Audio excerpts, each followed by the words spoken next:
सबसे पहले एक बेटा बात कर लें, व्हाट इज इन्वेंट्री। इन्वेंट्री क्या है पहले वो देख लेते हैं, फिर वैल्यूएशन की बात करेंगे। वैल्यूएशन का मतलब तो होता है दाम लगाना, है ना, उसका मेजरमेंट करना।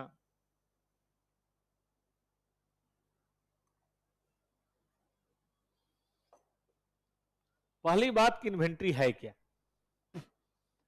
इन्वेंट्री वैसे तो हम स्टॉक को बोलते हैं, सब लोग जानते हैं, जो सामान हम खरीदते बेचते उसको, लेकिन ये पढ़ लेना चाहिए, उससे पता चल जाता है कहां लागू होगा कहां नहीं लागू होगा। ये कहता है इन्वेंट्री तीन तरह की होती है। एक होता है held for sale in ordinary course of business. देखिए जो माल आपने बना के रखा हुआ है, कौन से कोर्स में बेचने के लिए। जैसे टॉपर्स के आपने देखा होगा रिसेप्शन पे ढेर सारे नोट्स रखा होता है, क्या के लिए रखा होता है। हमारा डेली का काम है या कभी कभी हम नोट्स बेचते हैं। डेली हमारा यही काम ही है, कोचिंग पढ़ाना, नोट्स बेचना, और क्या है काम टॉपर्स का। हमारा ये नॉर्मल काम है, तो इसे क्या बोलेंगे हम, फिनिश स्टॉक। या कई बार हम बना बनाया माल भी बेचते हैं। जैसे मान लीजिए हम किताब की दुकान है और हम मार्केट से किताबें खरीद के लाते हैं, 10-20% जोड़ के बेच देते हैं, ऐसा करते हैं ना लोग भाई, क्या बोलेंगे उसको, स्टॉक इन ट्रेड। वो भी है। स्टॉक इन ट्रेड और फिनिश गुड्स में क्या फर्क महसूस कर रहे हैं आप। ये किताब टॉपर्स के लिए स्टॉक इन ट्रेड नहीं है। हम इसे मार्केट से खरीद के नहीं बेचते, हम इसे खुद बनवाते हैं। पहले तो खुद लिखते हैं हम लोग, अमेंडमेंट करते हैं, एडिशन करते हैं। आप देखिएगा इस किताब में नवंबर 2023 के क्वेश्चन भी होंगे। मई 24 वाला तो नहीं है मेरे पास, इसलिए मैंने शामिल नहीं किया, वो तो भी होने वाला एग्जाम है। लेकिन नवंबर 23 तक का क्वेश्चन होगा, चैप्टर वाइज, कॉन्सेप्ट वाइज। इसका मतलब एकदम लेटेस्ट जो एग्जाम हो रखा, आरटीपी हो रखा, वो सब इसमें शामिल है। क्यों, क्योंकि हमने बनाया खुद। आपका बैच शुरू होने से पहले हम लोग बैठे थे, 10 दिन 15 दिन सभी चैप्टर को देखते थे। आप पहले तो बना हुआ तो पहले से ही है, लेकिन क्या नया आ गया, क्या पुराना आ गया, न्यू सिलेबस में क्या चेंज आया, नया क्वेश्चन क्या आया, सबको डाल उल के तब हम लोगों ने बनवाया। इसका मतलब हमारा क्या है, ये फिनिश गुड्स है। ठीक बात है। लेकिन मान लीजिए कोई मार्केट से टैक्स मन की किताब खरीद के हमने आपको दे दिया या बेच दिया, बताइए वो क्या है, स्टॉक इन ट्रेड। मोबाइल की दुकान वाले मोबाइल बेचते हैं, वो क्या है, स्टॉक इन ट्रेड, क्योंकि वो बनाते थोड़े ना मार्केट से लेके। लेकिन कुछ फर्नीचर वाले जो टेबल कुर्सी पलंग बनाते हैं और खुद बेचते हैं, उनके लिए क्या है, फिनिश स्टॉक। दोनों में फर्क समझ गए। अच्छा एक बात है बेटा, कई बार कुछ स्टॉक होता है in process of production for such sale. मतलब अभी सेल के प्रोसेस में है, अभी माल बना नहीं है। पता नहीं कभी फर्नीचर की दुकान के आसपास गए हैं तो उसके कुछ पलंग ऐसे होंगे जो बन रहे हैं, उसमें भी सनमाइका नहीं लगा है, पॉलिश नहीं हुई है, प्लाई नहीं लगा है। ऐसा हो सकता है बेटा, आधा बना और आधा नहीं बना, 50%, 60%, 30% बना है, बाकी अभी आधा अधूरा, उसे क्या बोलेंगे। जैसे मान लीजिए मारुति में ऐसी बहुत सारी कारें होंगी जो भी पेंट नहीं हुई है। कपड़े की फैक्ट्री में ऐसे बहुत सारे जीन्स होंगे जिसमें अभी स्टिचिंग नहीं हुई है, या स्टिचिंग हो गई लेकिन वॉशिंग नहीं हुई है, वॉशिंग लेकिन पैकिंग नहीं हुई है, बटन नहीं लगा, चैन नहीं लगा। ऐसा हो सकता है, उसे क्या नाम देंगे, उसे हम क्या नाम देंगे, है ना, इसको बोलते हैं बेटा WIP। कभी सुना है, वर्क इन प्रोग्रेस। और एक होता है इन फॉर्म ऑफ मटेरियल और supplies to be consumed in the production process और रेंडरिंग ऑफ सर्विसेज। ये क्या है कि भाई मटेरियल या सप्लाईज टू बी कंज्यूम्ड। अच्छा, जिसे कंज्यूम करना है, जैसे फर्नीचर की दुकान में कील कांटी, फेविकॉल, प्लाई, सनमाइका, या फैब्रिक जो बिछाते हैं सोफे के ऊपर, वैसे फैब्रिक के रोल रखे हुए हैं, बताइए वो सब क्या है, वो सब हमारे रॉ मटेरियल है। क्या ये बात सही है। तो देखिए ये हमारे रॉ मटेरियल भी बोलते हैं, और कई बार बेटा कंज्यूमेबल भी बोलते हैं। समझाता हूं कंज्यूमेबल क्या होता है। देखिए ये हमारा, ठीक है, इसके अंदर हम देखें तो एक बैटरी है, दिख रहा है कैमरे में, आप लोगों को दिख रहा है बेटा। अब देखो हम लोग इतनी सारी क्लासेज होती हैं, 3-4 क्लास तो यहाँ होती है, 20-25 क्लास वहां होती है। तो हम लोग ना ये बैटरी खरीदते हैं, लेकिन चार्जेबल होता है, फॉर एवर तो नहीं चलता, लेकिन 2-3 महीने आराम से चल जाता है, फिर 2-3 महीने बाद नया लाना पड़ता है। तो हम लोग बैटरी भी एक बार में 5,000, 7,000, 10,000 की खरीदते हैं और 3 महीने में खत्म हो जाता है। क्योंकि अब यहाँ लगा होगा, कहीं लगा भी होगा चार्ज में, देखिए वहां पे लगा है, ले जाते समय ले मत जाना, ठीक है ना, वहां भी लगा है, यहाँ भी है। अब ये खत्म हो जाए तो वो लगा देंगे, ये लगा, लेकिन ये परमानेंट नहीं चलता, 2-3 महीने में चलाओ चाहे नहीं चलाओ खत्म हो ही जाता है, फॉर एवर नहीं होता। ठीक बात है। तो बताइए, ऐसा हमारा साल का 30-40 हजार का खर्चा है, क्या माने इसे हम? ये तो हम किसी बच्चे को नहीं बेचते, लेकिन हमारा खर्चा है, इस बात से आप इनकार भी नहीं कर सकते। बताइए क्या है ये रॉ मटेरियल नहीं है। रॉ मटेरियल तो हमारे लिए कागज हुआ जिससे हम किताबें बनवाते हैं। ये क्या है? ये कंज्यूमेबल्स है, जो कंज्यूम्ड हो जाता है। ठीक बात है। जैसे टॉपर्स के वॉशरूम वगैरह सफाई होता है, हार्पिक वगैरह, ठीक है ना, या फिनाइल वगैरह जो क्लासरूम वगैरह सफाई होता है, ये सब क्या है, धीरे धीरे धीरे खत्म हो जाता है, फिर नया पैकेट खरीद के आता है, फिर धीरे धीरे खत्म हो जाता है। तो ये सब चीजें कहलाती हैं कंज्यूमेबल। ठीक है बेटा जी। तो कोई पूछे कि इन्वेंट्री एज पर एज 2 क्या बोलेंगे, तो कितनी चीजें बताएंगे? 3। कौन कौन सी? Finish goods, WIP raw material, लेकिन वैसे बोलेंगे held for sale in ordinary course, during the process of production, held for consumption. मैं छोटा कर दूं थोड़ा, held for sale, in the process, और मटेरियल और सप्लाई टू बी कंज्यूम। 3 चीज याद रहेंगी। लेकिन नीचे लिखा हुआ एक बात कि इन्वेंट्री में वो स्पेयर पार्ट शामिल नहीं होंगे जो किसी खास फिक्स्ड एसेट के बारे में है और जिनका इरेगुलर इस्तेमाल होता है। फॉर एग्जाम्पल, कंप्यूटर में बेटा एक मेमोरी कार्ड टाइप की कोई चीज होती है, ग्राफिक कार्ड। हाँ, ग्राफिक कार्ड, वो कैमरे को कैप्चर करने के लिए शायद जरूरी होता है, मैंने सुना है। कैमरा होता है ना, डायरेक्ट रिलेट करने के लिए एक ग्राफिक कार्ड की जरूरत होती है। हमें नहीं पता, शायद आपको भी नहीं पता होगा। हार्ड डिस्क अलग चीज होती है, ग्राफिक कार्ड अलग चीज होती है। ठीक है। तो ग्राफिक कार्ड अब हम लोग का कम से कम 20 क्लासेज लाइव जाता है डेली, 2-4 तो यूट्यूब पे जाता है, बाकी ऐप में जाता है। तो हम लोग ना सब में ग्राफिक कार्ड रखते हैं, बट ग्राफिक कार्ड कभी भी बीच में टे बोल जाता है, तो हम लोग ना 1-2 ग्राफिक कार्ड एक्स्ट्रा रखते हैं। क्या के लिए रखते हैं? कि भाई कभी खराब हो जाए तो हम उसको इस्तेमाल करें। और 8-10 हजार रुपए का होता है, शायद मुझे नहीं पता एग्जैक्ट दाम, 2,000 का या 10,000 का होता है, लेकिन होता है। ठीक है जी। अब देखिए इसमें क्या प्रॉब्लम है, वो ग्राफिक कार्ड केवल कंप्यूटर में इस्तेमाल होगा और किसी चीज में इस्तेमाल, तो हम ग्राफिक कार्ड की अकाउंटिंग एज 2 के अनुसार नहीं करेंगे। पढ़िए क्या लिखा है उसकी अकाउंटिंग, एज 10 के अनुसार, वो भी तो एसेट ही है। और अच्छा एग्जांपल समझाता हूँ। ये पेन देख रहे हैं, कैमरे में तो दिख रहा होगा, यहाँ देखिए आप लोग, दिख रहा है, ये पेन भी 2-3 हजार का आता है, और ये कमाल का पेन है। एक ही पेन से आप सब कलर लिख सकते हैं। गौर से देखिए, मजा लीजिए। देख रहे हैं, एक ही पेन से जितने कलर आप चाहें उतने कलर इस्तेमाल कर सकते हैं। देख रहे हैं आप।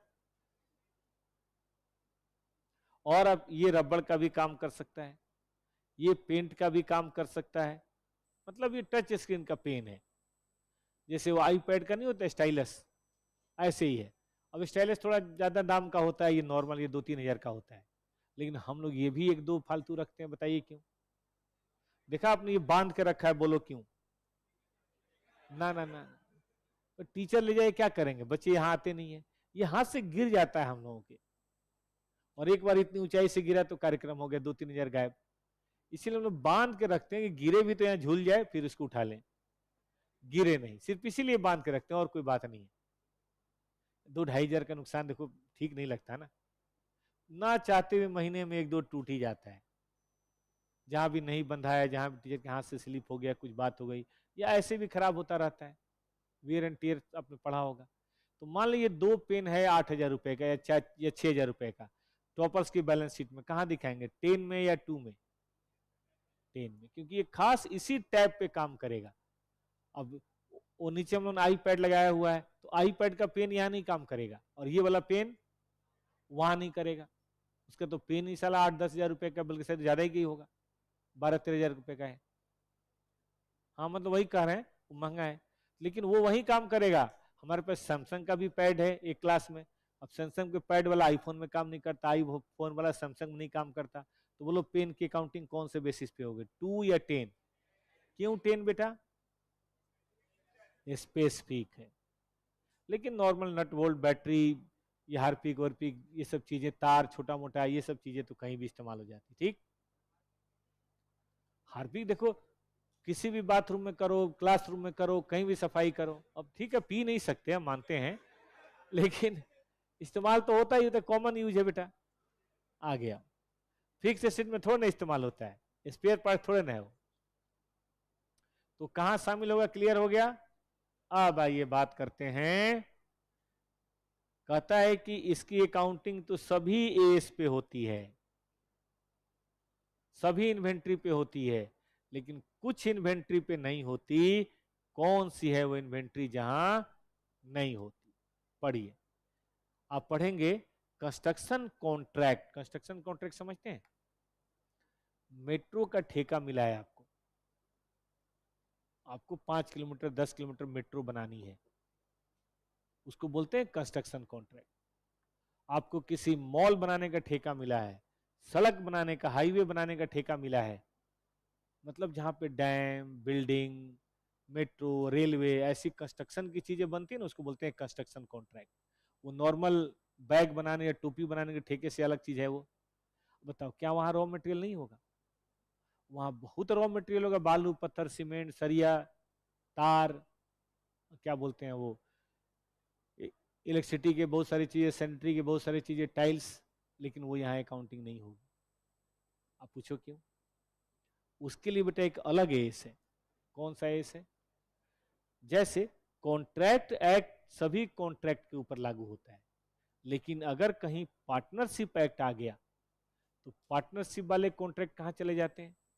पार्टनरशिप एक्ट में। और अदर कहां रह जाएगा? कॉन्ट्रैक्ट। तो एक रूल समझ लीजिए सभी लोग, जब कोई स्पेसिफिक चीज हो तो फिर जनरल चीज उस पर काम नहीं करती। तो चूंकि इसके लिए स्पेशल है, इसलिए हम इस पे काम नहीं करेंगे। कंस्ट्रक्शन कॉन्ट्रैक्ट से संबंधित कोई भी ऐसी अगर चीज हो, WIP हो या सर्विस कॉन्ट्रैक्ट हो, तो हम शामिल नहीं करेंगे। चलें आगे। अब परेशान मत होइए, पढ़ना ये है, उसकी अकाउंटिंग उसके अनुसार होगी, इसके अनुसार नहीं। आगे, WIP इन सर्विस प्रोवाइडर। जैसे मान लीजिए कोई सॉफ्टवेयर डेवलप कर रहा है, कोई कोचिंग पढ़ा रहा है, कोई ऑडिट कर रहा है। अब आपका बैच थोड़ा बहुत आधा अधूरा है, अब आपके बैच की वैल्यूएशन करनी है, तो इस बैच की वैल्यूएशन एज 2 के अनुसार नहीं होगी। आधा बना हुआ सॉफ्टवेयर की वैल्यूएशन एज 2 के अनुसार नहीं होगी। सुना आपने ठीक से? आधा ऑडिट की वैल्यूएशन इस एज 2 के अनुसार नहीं होगी। उसके लिए अलग से गाइडलाइंस हैं सर्विस प्रोवाइडर्स के, इसीलिए ये नहीं होगा। ये मैन्युफैक्चरिंग में ज्यादा काम आता है, सर्विस में काम ये नहीं आता, क्योंकि स्पेशलिटी है, उसकी खासियतें हैं, हम क्यों फालतू में पंगेबाजी करें। शेयर डिबेंचर या सिक्योरिटी अगर स्टॉक इन ट्रेड में भी रखा है तो भी नहीं लागू होगा। अब देखो कई लोग इन्वेस्टर होते हैं, उनका काम ही है रोज शेयर खरीदना बेचना, शेयर खरीदना बेचना, तो उनके लिए तो शेयर स्टॉक ही हो गया। नॉर्मल कोर्स में जो बेच रहा है उसके लिए क्या हुआ? वो नॉर्मल कोर्स में बेचना क्या हुआ? स्टॉक। लेकिन हम पढ़ेंगे स्टॉक डिबेंचर शेयर की कुछ खास बातें हैं, और वो एज 2 में कवर करें तो अच्छा नहीं रहेगा, इसीलिए एज 2 ने कहा भाई तू तो निकल। ठीक है, हम एज 2 के अंदर कभी भी शेयर डिवेंचर को शामिल नहीं करेंगे, भले वो स्टॉक इन ट्रेड के रूप में काहे नहीं हो। इन्वेस्टमेंट के रूप में हो तब तो करते नहीं है, लेकिन स्टॉक इन ट्रेड के रूप में हो तब भी नहीं करेंगे, क्योंकि इसकी भी कुछ स्पेशलिटीज है। इसके बारे में अलग से हम लोग पढ़ेंगे, इंड एस भी और एस भी, एस 13 है। चला जाएगा, ये समझना है बेटा। ये कहता है प्रोड्यूसर्स इन्वेंट्री, ठीक से समझना। ये producers inventory of live stock. Live stock समझते हो क्या? हाँ, चूजे, मुर्गियां, यही लाइव स्टॉक है। मछली जिसने पाला है, मछलियां तालाब में तो जिंदा ही होता है। एग्रीकल्चर, जैसे उनके आलू की बोरी, किसी के यहाँ गेहूं, किसी के यहाँ तिलहन, किसी के यहाँ तीसी, मसाले, आखिर कहीं ना कहीं तो होता ही है भाई। फॉरेस्ट प्रोडक्ट, तीसी भी एक तरह का, अलसी बोलते हैं शायद यहाँ पे, वो भी एक तरह का तेल निकाला जाता है, वैसी कोई चीज होती है। फॉरेस्ट प्रोडक्ट, लकड़ी, तेंदुआ के पत्ते, जिससे बीड़ी बनती है, छाल या गोंद, नेचुरल गोंद जो नहीं होता, रबर, ये सब फॉरेस्ट प्रोडक्ट ही तो है। नेचुरल रबर फॉरेस्ट प्रोडक्ट है बेटा। एंड मिनरल ऑयल, कच्चा तेल, और कोयला, लौह अयस्क, मैग्नीज, अबरख, ये सब चीजें। गैसेज, नेचुरल गैसेस, चाहे एलपीजी हो, चाहे कोई भी गैस हो, नेचुरल गैस निकलता है ना, सीएनजी, कंप्रेस्ड नेचुरल गैस, ये सब जो चीजें होती हैं, to the extent they are measured at NRV under well established practice of this industry. अब तीनों लाइन पढ़े, कुछ समझ आया? अब तोड़ के पढ़ो। नंबर 1, प्रोड्यूसर्स इन्वेंट्री, इतनी सारी चीजें। बी, वो जो एनआरवी पे हो रही हैं, एनआरवी मतलब net eligible value, sale price कह लो, और ऐसा करना हमारे यहां क्या है? कस्टम है। मतलब ऐसा हमारे यहां हम नहीं करते, इस तरह की इंडस्ट्री में ऐसा होता है, तो वहां पे AS2 नहीं लागू होगा, वहां पे एनआरवी पे वैल्यू कर दो, काम खत्म। इस बात को समझने के लिए थोड़ा चलना पड़ेगा गांव में। खेती होती है कुछ बच्चों के यहाँ, हाथ उठाइए। गेहूं की फसल लगी होगी बेटा अभी, इतना तो पता होगा, खेती होती होगी तो। अब गेहूं मार्च या अप्रैल में तैयार होगा। गेहूं जब तैयार होगा ना बेटा, सुनिए ध्यान दीजिए, तो उस समय मार्केट में एक रेट होगा, मुझे नहीं पता उस समय क्या रेट होगा, लेकिन अपने मन से क्या मान ले, 2200-2300 मान ले बेटा, ये भी 3000 करने के मूड में बेटा तुम, 2200-2300 मान ले, 2200-2300 रुपए क्विंटल मान लेते हैं, ये हमें मिल जाएगा। खेतों में आग खरीद लेते हैं व्यापारी, पता होगा आपको, या फिर मंडी ले जाओ तो बिक ही जाएगा। और हमारे यहां 100 क्विंटल है, तो हमने कहा जी हमारा 2,20,000 का गेहूं है। ये कौन सी प्राइस है? एनआर,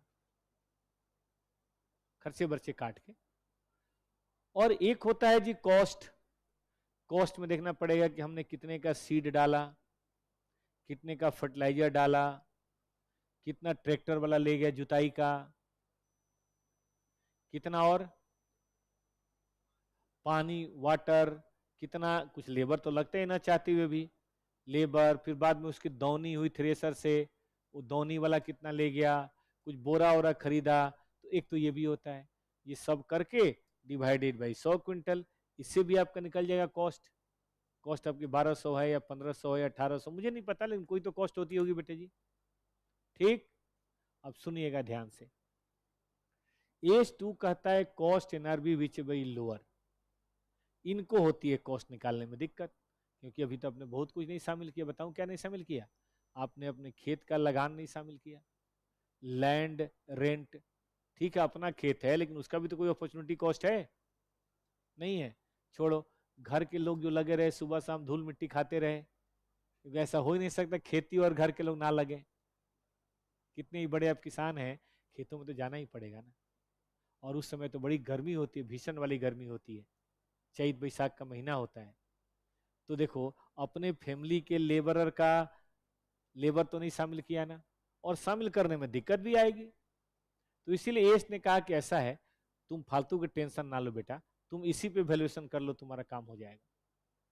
लेकिन आओ फिर से पढ़ो, एग्जेम्पशन कब है? जब प्रोड्यूसर्स इन्वेंट्री है, पहली बात, यानी कि आपके यहाँ खेती होती है तो आप ऐसे कर सकते हैं, आपने मंडी में लाके मुझे बेच दिया, मैं व्यापारी हूं, मैं खरीदता बेचता हूं, मैं AS2 को फॉलो करूंगा। एग्जाम्पशन किसको मिली हुई है? खड़े हो जाइए, एक आदमी खड़े, इसी घर में खेती होती हो, किसी घर में खेती, खड़े हो जाए एक आदमी यार, क्या नाम है बेटा? विशाल। अब विशाल के घर में खेती होती है, मैं तो अनाज मंडी का गल्ले का व्यापारी हूं, मैं नहीं बनाता, मैं प्रोड्यूसर नहीं हूं, मैं तो ट्रेडर हूं। आपसे लूंगा मिल वाले को बेचूंगा, आपसे लूंगा मिल वाले को बेचूंगा, मैं कौन? मैं ट्रेडर, मेरे ऊपर AS2 लागू होगा, मुझे एग्जाम्पशन नहीं है। एग्जाम्पशन किसको है? फार्मर को, विशाल को। विशाल ने अगर कॉस्ट नहीं निकालने का मूड हो तो मत निकालो। अगर आपके गांव के सब लोग इसी तरह से वैल्यूएशन करते हैं तो आप भी ऐसे वैल्यूएशन कर दो। कौन से बेसिस पे? हाँ, लेकिन ऐसा नहीं कि नहीं करो, NRV पे करो। आपके यहाँ वो एक्सेप्टेड प्रिंसिपल है, दुनिया में सब लोग आपके यहाँ वैसे ही करते हैं। और सब कुछ पे नहीं, लाइव स्टॉक पे, एग्रीकल्चर प्रोडक्ट पे, फॉरेस्ट प्रोडक्ट पे, और वो आयर मिनरल ऑयल गैसेज वगैरह के ऊपर। तो चलो जाओ, आप AS2 मत फॉलो करो, आप NRV पे करो और निकल लो, बैठ जाइए। ये छूट है, कुछ लोगों को स्पेशल छूट दी गई ताकि उनको कॉस्ट के जाल में फालतू का न फंसाएं। तो आगे से कोई पूछे कि बताइए 4 कौन सी इन्वेंट्री पे नहीं लागू होता, तो आप क्या कहेंगे? कंस्ट्रक्शन कॉन्ट्रैक्ट के सब पे लागू होगा, WIP पे नहीं होगा। सर्विस प्रोवाइडर के WIP पे नहीं होगा, शेयर डिवेंचर पे नहीं होगा, और producer inventory of live stock, agriculture, farmers, ऐसी चीजों पे लागू नहीं होगा। हाँ बेटा। सेकेंड पॉइंट है बेटा सर्विस प्रोवाइडर। जैसे आप CA बनेंगे, आप किसी बैंक का ऑडिट कर रहे हैं, पिछले 3 महीने से आपको पता होगा ऑडिट बहुत लंबा चलता है। अब 3 महीने में तो कुछ खर्चा पानी लग ही गया है, लेकिन काम अभी पूरा नहीं हुआ, तो उसको बोलते हैं WIP। उस पर नहीं लागू होगा, उसके लिए अलग से है गाइडलाइन, ऐसा नहीं कि नहीं है। असल में क्या, जब कोई स्पेशल गाइडलाइन होता है तो जनरल गाइडलाइन उस पर लागू नहीं करते। चला जाए आगे। अब आइए कॉन्सेप्ट नंबर 1 और 2 एक बार देख लीजिए फिर से, किसको बोलते हैं इन्वेंट्री और किसको नहीं लेना है इस एस के अंदर। अब एक लाइन का एस है भाई, और वो लाइन आपके सामने है, inventory to be valued at cost और NRV whichever is lower. अगर किसी चीज की कॉस्ट है 100 रुपए, NRV 90 है, तो वैल्यूएशन बताइए 90 होगी। और अगर किसी चीज की कॉस्ट है 200 रुपए, NRV है 250 रुपए, तो उसकी वैल्यूएशन बताइए 200 होगी। बड़ी सीधी सरल बातें, एकदम सीधी सरल बातें। याद रहेगा बालकों? कर पाओगे? ये वो तरीका है, ये वो तरकीब है। वैल्यूएशन एक में 90, एक में 200। अब सवाल उठता है कि विच वज लोअर क्यों आया, विच वज हायर क्यों नहीं आया? तो ये भी सुन लीजिए, इसके पीछे जो कारण है वो प्रूडेंस कॉन्सेप्ट है। ध्यान से सुनिए, यहां पे लॉस होने की उम्मीद है, हमने मान लिया कि लॉस होगा। कल पढ़ा था प्रूडेंस कॉन्सेप्ट, रिकॉग्नाइज जिसमें लॉसेस की बात हो, डोंट रिकॉग्नाइज जिसमें प्रॉफिट की बात हो। यहां बताइए प्रॉफिट की उम्मीद है, 50 प्रॉफिट की उम्मीद है, हमने 50 को छोड़ दिया, हमने किसको लिया? हमने 200 को लिया, नहीं हमने 90 को लिया, और इसको कॉस्ट पे ले लिया। तो ये रूल जो बने हैं, हमने फ्रेमवर्क में पढ़ा था कि रूल बनाते समय कुछ ध्यान देने की जरूरत है ना। 3 प्रिंसिपल की बात हुई थी, सब्सटेंस, मेटलिटी और प्रूडेंस। याद आया? चलिए, तो एक क्वेश्चन हो जाए, बताइए भाई, यही क्वेश्चन है, ट्रू फॉल्स बताना है। Inventory should be valued at lower of cost और सेलिंग प्राइस। का है? ठीक तो है, सेलिंग प्राइस नहीं है, NRV है। और थोड़ी देर में हम लोग पढ़ेंगे NRV कुछ और होता है, सेलिंग प्राइस से थोड़ा अलग होता है। तो हम कहेंगे ये फॉल्स है। ठीक, तो कॉन्सेप्ट नंबर 2 सबको समझ आया? अब इस पूरे एस के अंदर 2 ही चीजों की पढ़ाई है भाई। इस बात के लिए कॉस्ट का क्या मतलब है, और इस बात के लिए NRV का क्या मतलब है। कॉस्ट आपको कॉस्टिंग में पढ़ाया जाएगा, पूरी कॉस्टिंग में यही है, और NRV भी हम लोग पढ़ेंगे। तो चलिए शुरू करते हैं। अगर हम ढंग से कॉस्ट को सीख लें और ढंग से NRV को सीख लें तो क्या बात हो जाएगी। आइए लेट स्टार्ट।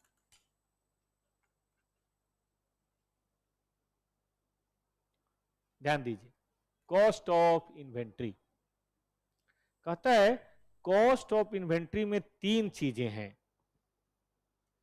कौन कौन सी 3 चीजें हैं?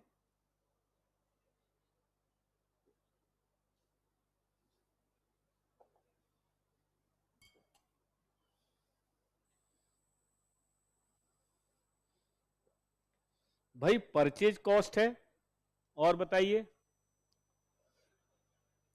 कॉस्ट ऑफ कन्वर्जन है, और बताइए other cost incurred in bringing the inventory to the present location and present condition.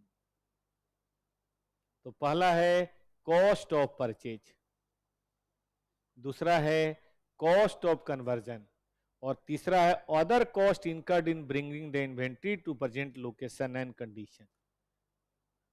तो तीनों चीजों को फिर से एक बार डिफाइन किया जाए, फिर लौट के आएंगे। देखिए आप जब भी कहीं परचेज करने जाते हैं, सपोज कीजिए हमारी फैक्ट्री है नोएडा, ठीक है, हमारी फैक्ट्री है जहां पे माल बनाते हैं, लेकिन हमारा माल मिलता है मेरठ या और थोड़ा ऊपर जाते हैं हरिद्वार, ठीक है, वहां की जो फैक्ट्रियां हैं वहां पे रॉ मटेरियल हमारा बनता है, वहां हम परचेज करते हैं और वहां से हम यहां लेकर आते हैं। तो देखिए एक तो आप परचेज करेंगे तो उसी समय कुछ पैसे देने पड़ेंगे, हो सकता है कोई डिस्काउंट मिले आपको, रिबेट मिले, या कोई गवर्नमेंट का टैक्स वगैरह, जीएसटी नाम सुना है, वो सब भी हो सकता है। प्लस यहाँ पे आप लोडिंग करेंगे गाड़ी के ऊपर, गाड़ी वाले को पैसे देंगे, इंश्योरेंस कराएंगे, फिर यहाँ पे ला के अनलोडिंग करेंगे, फिर इसके कुछ खर्चे होंगे, तब ना यहाँ पहुंचेगा। अब बालू तो नदी किनारे बहुत सस्ता मिल जाता है, लेकिन शहर में आते आते महंगा क्यों हो जाता है?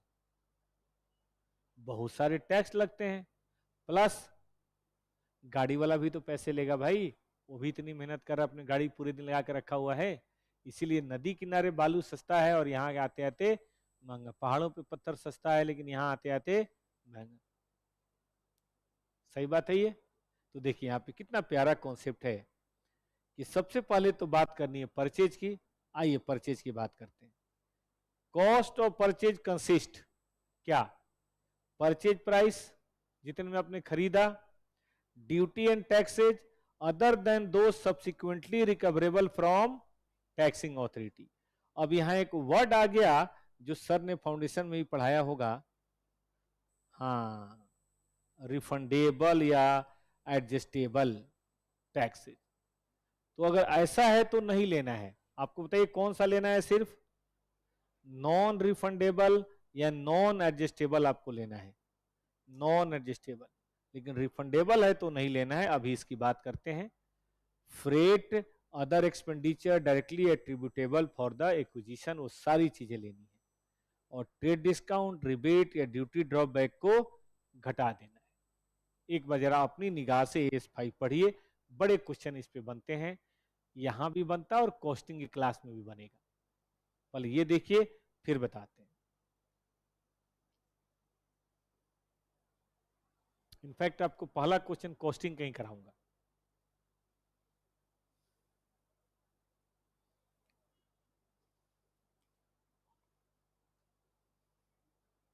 अभी बताते हैं। ड्यूटी ड्रॉबैक, नॉन रिफंडेबल, बाकी सब आइटम पकड़ में आने वाला है। चलिए सुनिए, यही हम केस लेते हैं। हमने 1000 यूनिट बेटा खरीदा है, ठीक है। इनवॉइस प्राइस है 200 रुपए, बताइए मल्टीप्लाई करके 20,000, ठीक है। लेकिन सुनिए ना, अब जब ये हो गया तो हमने कहा कि यार हम तुम्हारे रेगुलर कस्टमर हैं, कुछ तो डिस्काउंट दो। तो उसने कहा ठीक है, अब आप इतना प्यारे इंसान हैं, आप हमेशा माल खरीदते हैं, तो चलिए आपको 10% डिस्काउंट दे देते हैं। बोले कितना दे दिया आपने डिस्काउंट हमें? तो हमारी कॉस्टिंग 18,000 मानी जाएगी कि 20,000?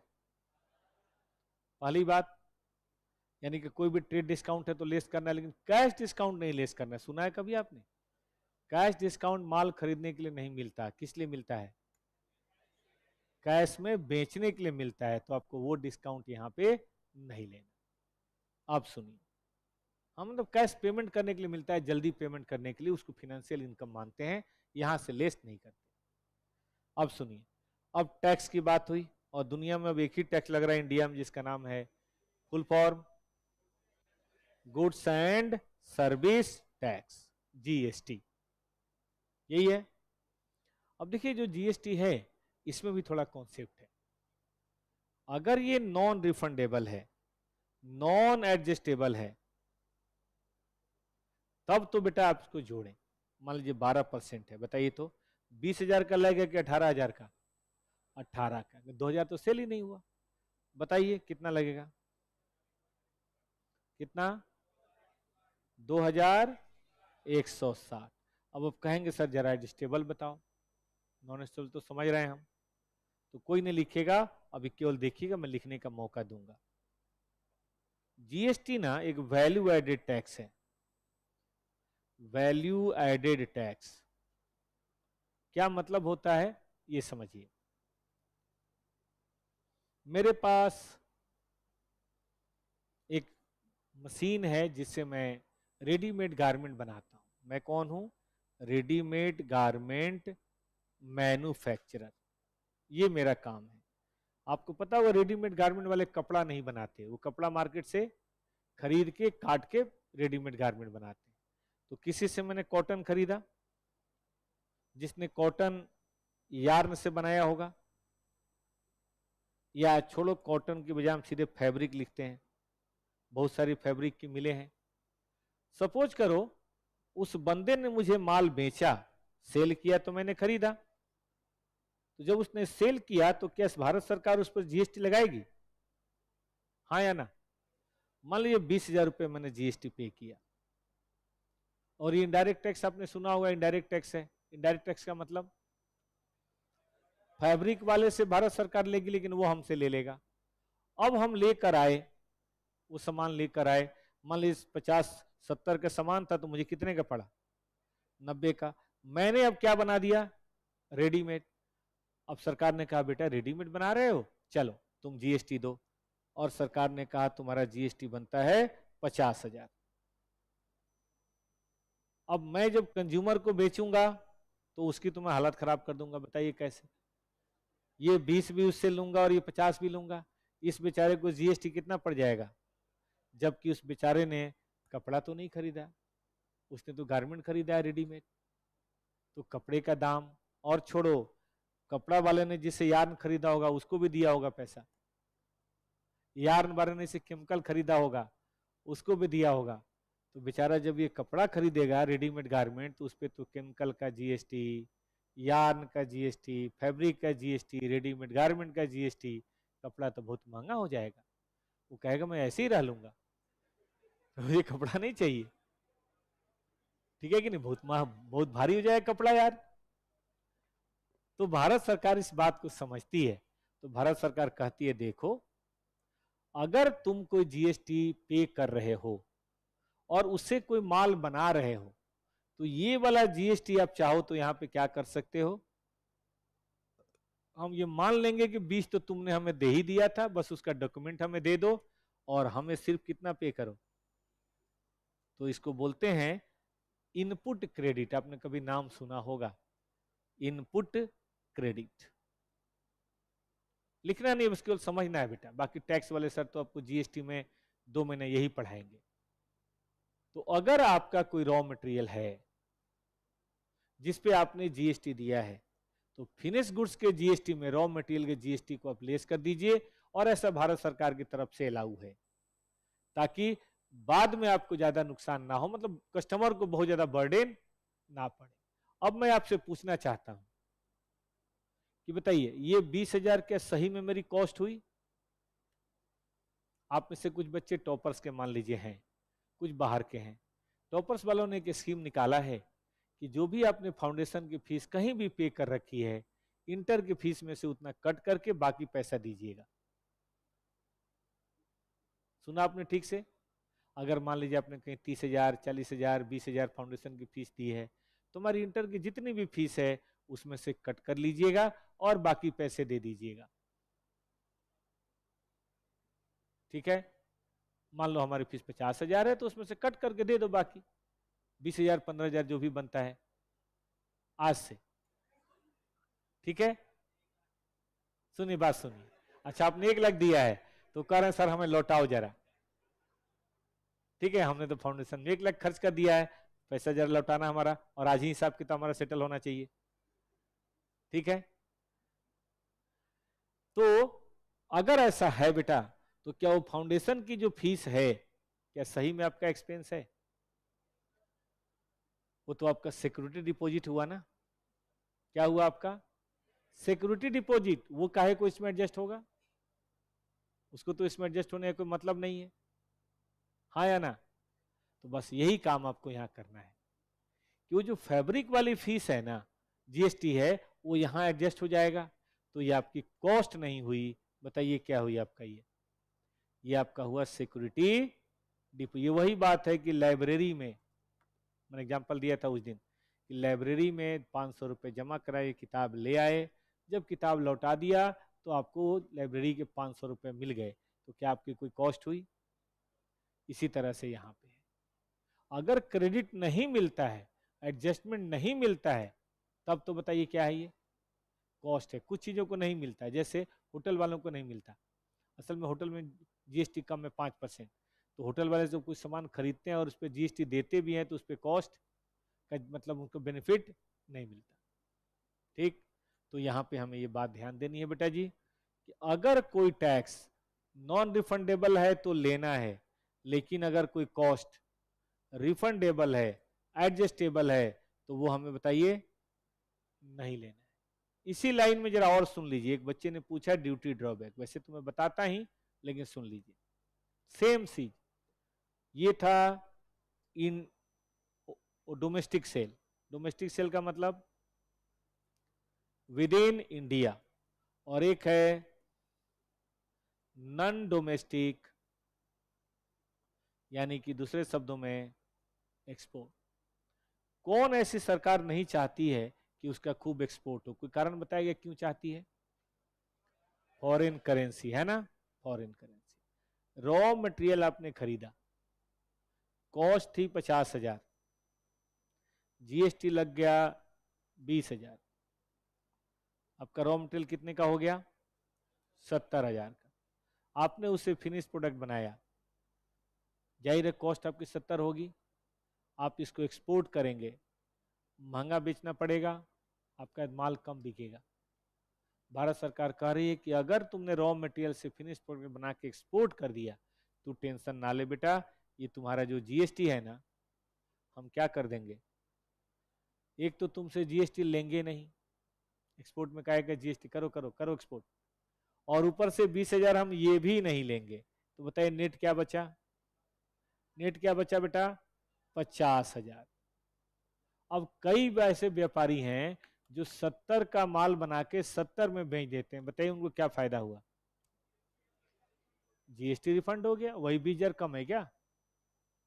इससे क्या है, वो देश के बाहर एक्सपोर्ट ज्यादा करते हैं, फॉरेन करेंसी ज्यादा कमाते हैं। तो सरकार ने ऐसी स्कीम लगाई है। इस तरह के रिफंड को देखो, नाम से सुनो, ड्यूटी ड्रॉ बैक, मतलब आप वापस ले सकते हैं।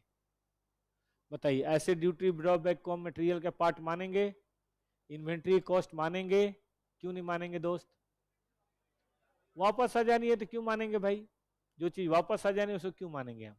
याद रहेगा? चलो आ जाओ, लौट के आओ। तो परचेज लेना है, लेकिन उसमें से डिस्काउंट घटा देना है। ड्यूटी टैक्सेज लेना है, लेकिन रिफंडेबल नहीं लेने, ड्यूटी ड्रॉबैक वाले नहीं लेने। ये सब चीजें हमें नहीं लेनी है। क्या ये बात सही है? और क्या जोड़ना है? फ्रेट, ट्रेड या कोई और एक्सपेंस है वो लेना है, चलेगा?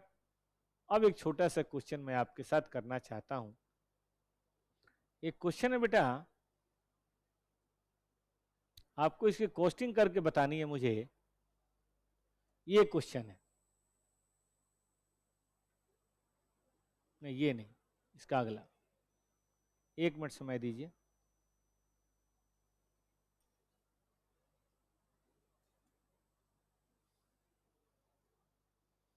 ये इस बुक में तो नहीं है, कॉस्टिंग भी बुक जो कल मिलेगी उसमें है, पढ़िएगा। आज शायद 6 बजे आपको कॉस्टिंग की बुक मिल जाए। कि at what price part number A32 को हम इंटर करेंगे अगर ये इनवॉइस मिला है।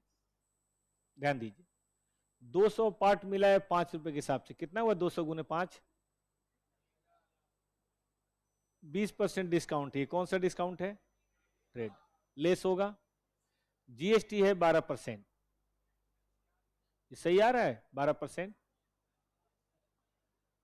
पैकिंग चार्जेज है 50 रुपए, 2% कैश डिस्काउंट भी अगर आपने पेमेंट 30 दिन में किया, और document substituting payment of GST is enclose with input credit, यानी कि ये जो है इसका डॉक्यूमेंट पूरा दिया गया है और आपको इसका इनपुट क्रेडिट मिल जाएगा।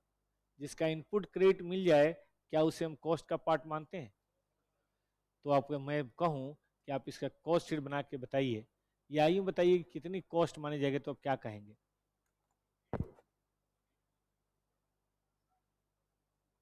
बड़ा जल्दी कर दिया यार। चलिए बाकी बच्चे भी सोच के देखिए क्या जल्दी है।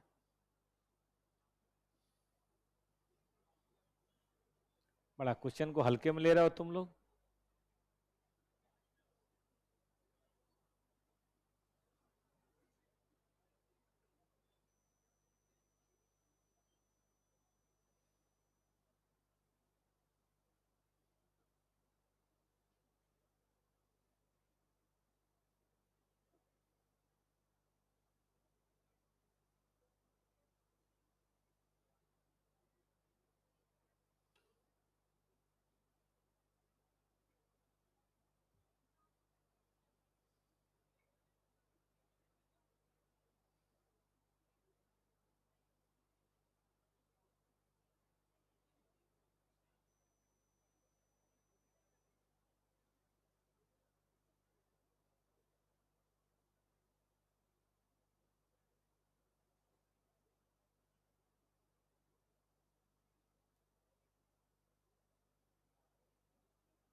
आज शाम को मैं करवाता हूँ, ठीक है?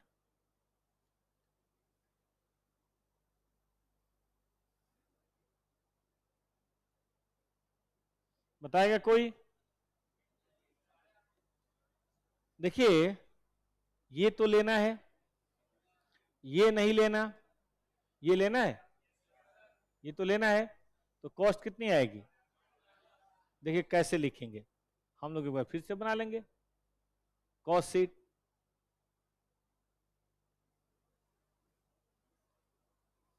Purchase cost, trade discount, cash discount नहीं लेना है, डू यू नो? जोड़िए। पैकिंग मटेरियल, अगर कोई फ्रेट होता तो फ्रेट भी जोड़ देते। चलिए सब मिला के बताइए। 800, ये हमारी कॉस्ट ऑफ मटेरियल। कोई पूछे 1 यूनिट का कॉस्ट बताइए, तो वो भी निकल सकता है, कॉस्ट पर यूनिट। कितना यूनिट था? बोले 1 यूनिट का। अब जितना क्लोजिंग स्टॉक में है 200 में से 150, 70, उसको मल्टीप्लाई कर दीजिए। लिखिए सब लोग।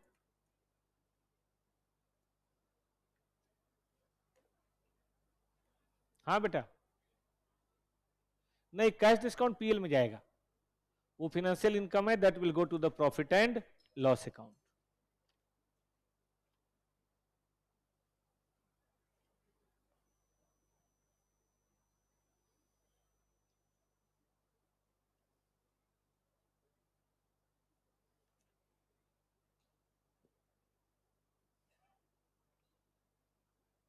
आगे चलें दोस्त।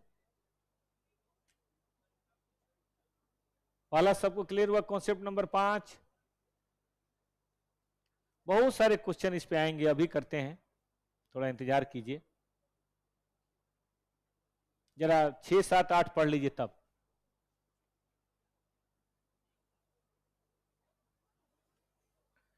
इस एज से तो अभी तक हर बार एक क्वेश्चन आया है, देखते हैं आपके अटेम्प्ट में आता है कि नहीं। लास्ट पॉइंट बता दें, ये निकाला है बेटा टोटल कॉस्ट और ये निकाला है कॉस्ट पर यूनिट। 200 पीस है ना बेटा और 850 है, देख लो 200 पीस है, 200 पीस है ना। कौन सा पॉइंट, क्वेश्चन नहीं समझ आया? ओहो, इधर आओ, शुरू से देखते हैं बेटा, मिटा दो सब। जल्दी हो गया क्या ये? क्वेश्चन नहीं दिख रहा, अब नहीं दिख रही है, जूम कर दे, अब दिख रहा है कि नहीं? ज्यादा दिक्कत हो रही क्या देखने में? आ जाओ फिर सुनो, हमने बेटा कोई चीज परचेज की, ये उसका इनवॉइस प्राइस है, यहां तक ठीक है। बंदे ने हमें डिस्काउंट दिया, कौन सा डिस्काउंट? तो मेरे को कितनी कॉस्ट पड़ी? अब हमने दो चीजें दी, एक जीएसटी दिया और एक ये दिया, जीएसटी मुझे वापस मिल जाएगा, बताइए क्या करें? ऐड करें? जो चीज रिफंड मिल जाए, जो चीज एडजस्ट हो जाए, जो रिकवर हो जाए, क्या उसको जोड़ना है? तो हम ये नहीं लेंगे, और ये 50 लेंगे तो कितनी कॉस्ट हुई? लिखिए आप, कोई बात नहीं, जल्दी नहीं है, आप लिखिए। अब आप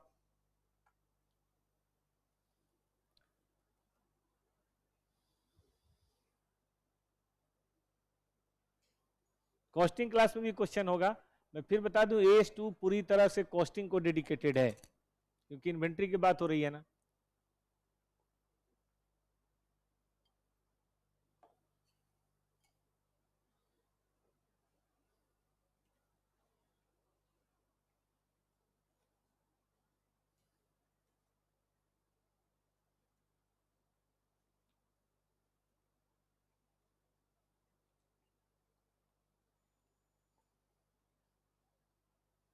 हाँ बेटा,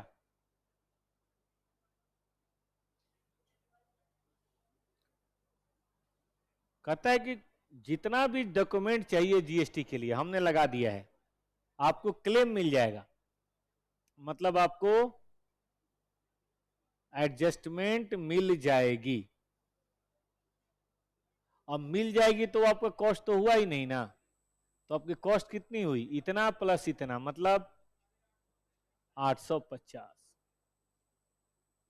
आप चिंता ना करें, जीएसटी की बड़ी पढ़ाई होगी, पूरी किताब है आपके पास, मुझे तो अभी जरूरत पड़ गई इसलिए मैंने ले लिया। हुआ कि नहीं? और पैकिंग मटेरियल कितने का? 50 का। टोटल कॉस्ट ऑफ मटेरियल कितने का?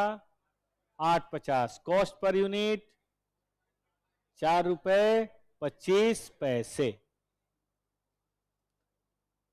लिखना है किसी को?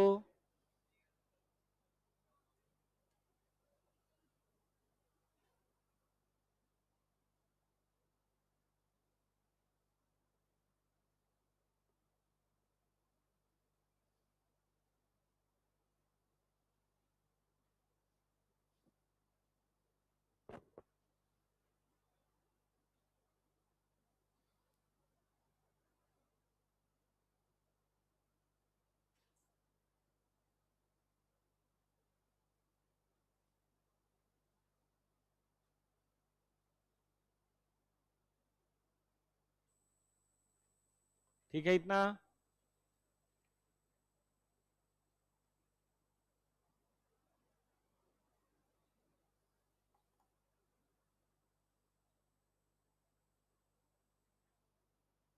आगे बढ़िए, नेक्स्ट।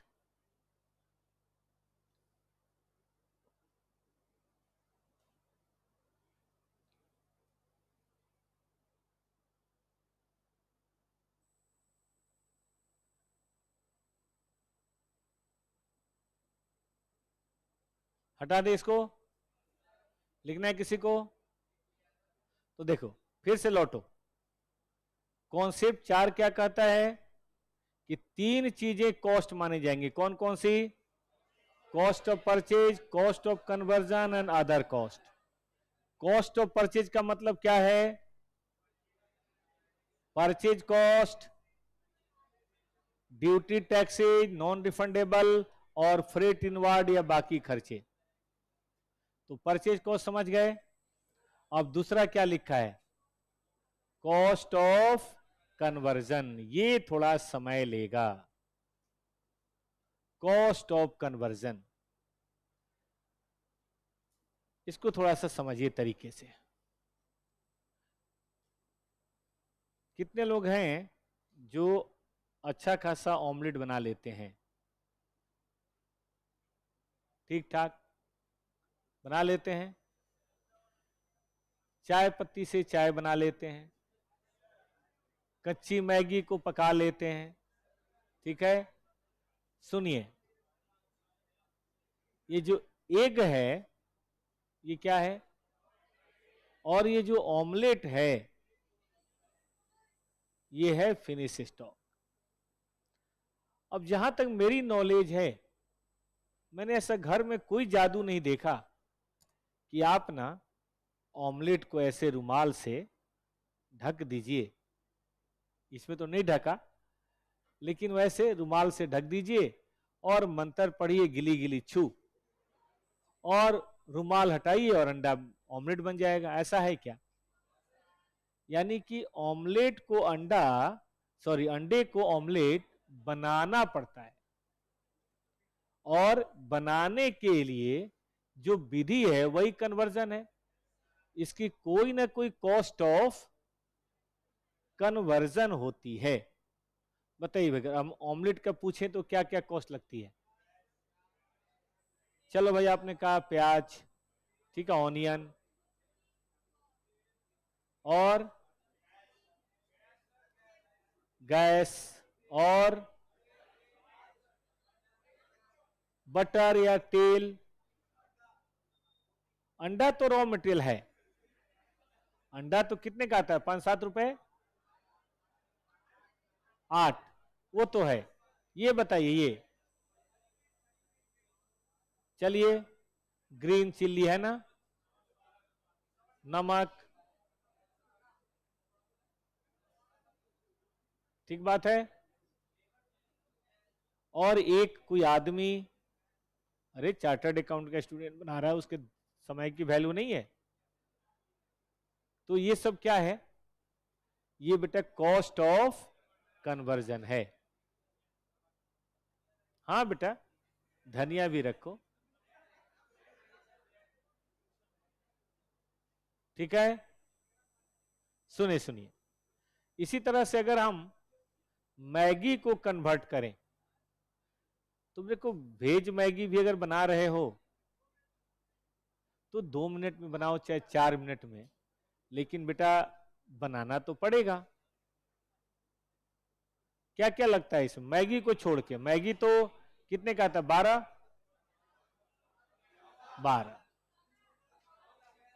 लेकिन चलो 14, लेकिन वेज मैगी ऐसे थोड़ा ना बन जाएगा। फिर उसमें आपको ढेर सारा वेज चाहिए, वेज को फ्राई करने के लिए मेरे ख्याल से तेल चाहिए, गैसेज चाहिए, पानी चलो फ्री है, उसकी कॉस्ट नहीं है, और लेबर वहां भी चाहिए। तो अगर ये 14 रुपए है, तो मुझे लगता है 5-7 रुपए तो यहां भी लग जाता होगा, या ऐसे ही हो जाता है। तो देखो, अगर कोई इसकी कॉस्ट पूछे फिनिश प्रोडक्ट की, रॉ मटेरियल की नहीं, रॉ मटेरियल 14 रुपए है, फिनिश प्रोडक्ट की कोई कॉस्ट पूछे तो उसमें ये तो होगा ही होगा रॉ मटेरियल। क्या आप इसको इग्नोर कर सकते हैं? अगर मान लीजिए ये 5 रुपए लग रहा है, तो 8-5 13 रुपए ही इसकी कॉस्ट होगी, और इसकी देखो 14 और 6 20 रुपए इसकी कॉस्ट होगी। आप ऐसे इग्नोर नहीं कर सकते। अब इस बात को किचन से लेके बाहर आइए। ये आपका टेबल है, टेबल बेटा प्लाई से बनता है, लेकिन ply is not equal to table. Table तो बनाना पड़ेगा, ठीक बात है कि नहीं? टेबल बनाने के लिए आपको प्लाई काटना, माइका जोड़ना, उसके अंदर नीचे लोहे के सरिये लगाना, कील कांटी जोड़ना, पेंट करना, उसको फिनिश करना, ये सब खर्चा है बेटा जी। तो अपने आप तो प्लाई टेबल नहीं बनता होगा ना, या प्लाई अपने आप छू मंतर टेबल, बिल्कुल इसी तरह से फैब्रिक अपने आप में शेरवानी नहीं बन जाती। फैब्रिक को शेरवानी बनाने के लिए मेहनत करनी पड़ेगी, बटन जोड़ने पड़ेंगे, लेबर चार्जेज लगेगा, दर्जी के खर्चे लगेंगे, तब जाके बात होती है। सर नमक तो आप भूल ही गए बेटा, नहीं नमक तो जरूर आएगा, ठीक है इनसे। चलो ध्यान दिए, तो अगर आप प्लाई की बात कर रहे हैं तो प्लाई टेबल नहीं है, फैब्रिक टी शर्ट नहीं है, फैब्रिक को टी शर्ट बनाना पड़ता है और बनाने में खर्चे लगते हैं। ऐसा कोई भी फिनिश प्रोडक्ट सोचिए, रॉ मटेरियल तो चलो आपने पढ़ लिया, रॉ मटेरियल में तो परचेज ले लो, नॉन रिफंडेबल जीएसटी ले लो और फ्रेट ले लो, लेकिन अगर आपके यहाँ फिनिश गुड्स रखा हुआ है, आपकी फैक्ट्री में टी शर्ट है 2-4 हजार पीस, आपकी फैक्ट्री में जैकेट है 2-4 हजार पीस, सुना ध्यान से, आपकी फैक्ट्री में बना हुआ टेबल है, तो फिर उसकी कॉस्टिंग केवल परचेज कॉस्ट से तो नहीं होगी ना, क्या शामिल करना पड़ेगा, कॉस्ट ऑफ कन्वर्जन। और समझा cost of conversion, raw material को फिनिश गुड्स बनाने के ऊपर जितना भी खर्च है खुद अपने ऊपर देख लो भाई। 12 के बच्चे होते हैं रॉ मटेरियल और चार्टर्ड अकाउंटेंट होते हैं फिनिश गुड्स, क्या as it is raw material chartered accountant बन जाएंगे? आप कितने भी तेज होंगे फिर भी सीए इंस्टीट्यूट में आपको 2-4 बार फीस तो देना ही पड़ेगा, फाउंडेशन का रजिस्ट्रेशन, इंटर का रजिस्ट्रेशन, फाइनल का रजिस्ट्रेशन, चलो स्टडी आप सेल्फ कर लो, ये तो देना पड़ेगा। किताब कॉपी तो मार्केट से खरीदनी पड़ेगी, चलो किताब सीए इंस्टीट्यूट दे देगा, कॉपी तो खरीदोगे, पेन तो खरीदोगे, कहीं रहोगे, खाओगे पियोगे, खर्चा तो है ना भाई। तो ये खर्चा बचा नहीं सकते, आप कम कर सकते हैं, बचा नहीं सकते। रॉ मटेरियल अपने आप, गोल्ड गोल्ड है और ऑर्नामेंट ऑर्नामेंट है। ज्वेलरी में क्या केवल गोल्ड की कॉस्ट होती है या मेकिंग चार्जेस भी होता है? मेकिंग चार्जेस नहीं लगेगा।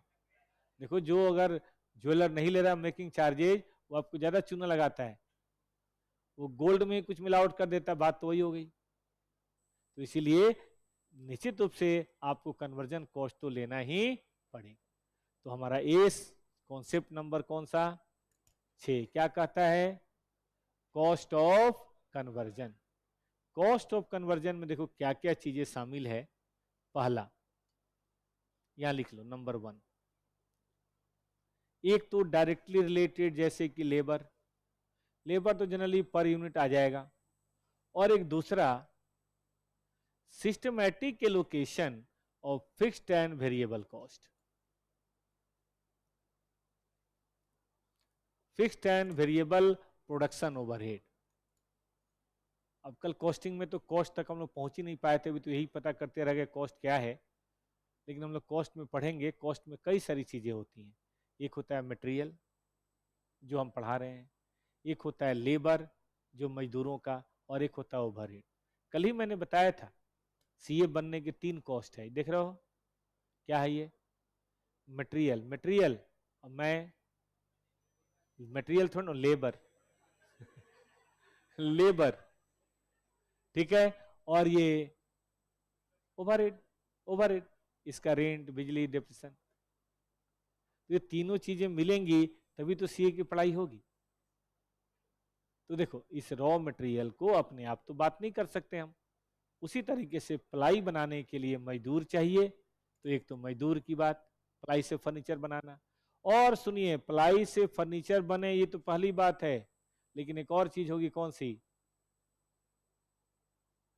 फैक्ट्री के खर्चे, कहीं तो बनेगा भाई, और फैक्ट्री के खर्चों को बताइए क्या बोलते हैं, प्रोडक्शन ओवरहेड। ओवरहेड मतलब होता है expense, other expense, indirect expense, पढ़ेंगे हम लोग कॉस्टिंग में।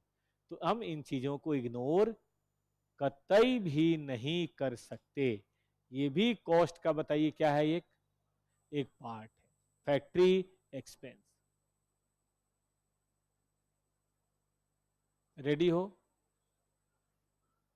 अब ये वो खर्चे हैं जो converting raw material into finish product, लेकिन फैक्ट्री ओवरहेड को कैसे शामिल करें, तो देखिए वेरिएबल का कोई प्रॉब्लम नहीं है, प्रॉब्लम फिक्स्ड की है। जरा समझिए,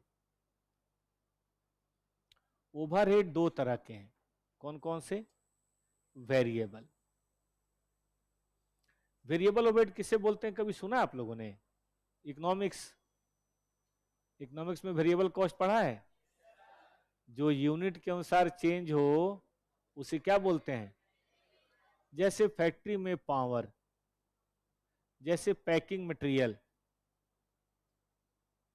तो ये सब तो देखो, अब मान लो कि आपने देखा होगा, हाँ वही पावर मतलब इलेक्ट्रिसिटी, मशीन चलता है कि 2 घंटे मशीन चले तो इतना, 4 घंटे चले तो इतना, उसी हिसाब से बदलता है। पैकिंग मटेरियल, हाँ जितना बनाएंगे उसी हिसाब से पैकिंग करेंगे, 10 पीस तो 10 पीस, 100 पीस तो 100 पीस। तो ये होता है वेरिएबल। वेरिएबल में दिक्कत नहीं होती है। एक दूसरा होता है बेटा फिक्स्ड। फिक्स्ड वेट का ग्राफ आपने पढ़ा है कॉस्टिंग का, याद है? यूनिट, फिक्स्ड कॉस्ट, ये है वेरिएबल कॉस्ट। देखो इसकी क्या है कि कितने भी यूनिट बना लो खर्चा वही लगेगा। जैसे नाम लो, सुपरवाइजर, ठीक है आपने, वॉचमैन, सिक्योरिटी गार्ड। इंश्योरेंस का नाम सुना आप लोगों ने? इंश्योरेंस प्रीमियम, ये सब खर्चे कौन है? ये सब फिक्स्ड है। जैसे देखो आपने फैक्ट्री बेटा ले ली, अब चाहे 2 पीस बनाओ, 10 पीस बनाओ, 1000 पीस बनाओ, भाड़ा तो जो लगना है लगेगा। ना भाड़ा कम होगा ना भाड़ा ज्यादा होगा, ये तो लगना है। ठीक कह रहे हैं? तो ये क्या है? रेंट, सुपरवाइजर, सिक्योरिटी गार्ड या इंश्योरेंस। ठीक, अब इस बात को हम लोग यहां आगे बढ़ाते हैं। मान लीजिए कि ये सब मिला के हमारा महीने का खर्चा 1 लाख है। अब किसी महीने प्रोडक्शन कम भी होता है, ज्यादा भी होता है। किसी महीने हमारा प्रोडक्शन 1000 भी हो जाता है, किसी महीने 1500 भी हो जाता है, किसी महीने 2000 भी हो जाता है। तो हम किसके हिसाब से कॉस्टिंग निकालें? जब 1000 हो तो 1000, 1500 तो 1500, 2000 तो 2000। ये कहता है नहीं, आपको क्या करना है? फिक्स्ड ओवरहेड हमेशा कौन सी बेसिस पे लेना है? Based upon normal capacity. Normal capacity का मतलब होता है which is expected to achieved on an average over number of period और season under normal circumstances. Normal circumstances में जो होता है, ठीक है, taking into account the loss of capacity during plant maintenance. फैक्ट्रियों में प्लांट मेंटेनेंस होता है कि हर 3 महीने के बाद 2 दिन मशीनों की सफाई होगी, 2 दिन मशीनों का ओवरवाइलिंग होगा, तो 3 महीने में 2 दिन हटा के बात कीजिएगा, जो बचा हुआ सिर्फ उसकी बात कीजिएगा। याद रहेगा बच्चों को? चलिए, तो ये आपको यहां पे देखना है बेटा, ठीक है ना? तो बताइए, अगर ये हमारी नॉर्मल कैपेसिटी है तो हम इस पे लेंगे, इस पे लेंगे या नॉर्मल पे लेंगे? तो हम कॉस्ट पर यूनिट बताए कैसे बताएंगे? 1 lakh divided by 1500 unit, tell me how much? Fixed overhead या फिक्स्ड कॉस्ट?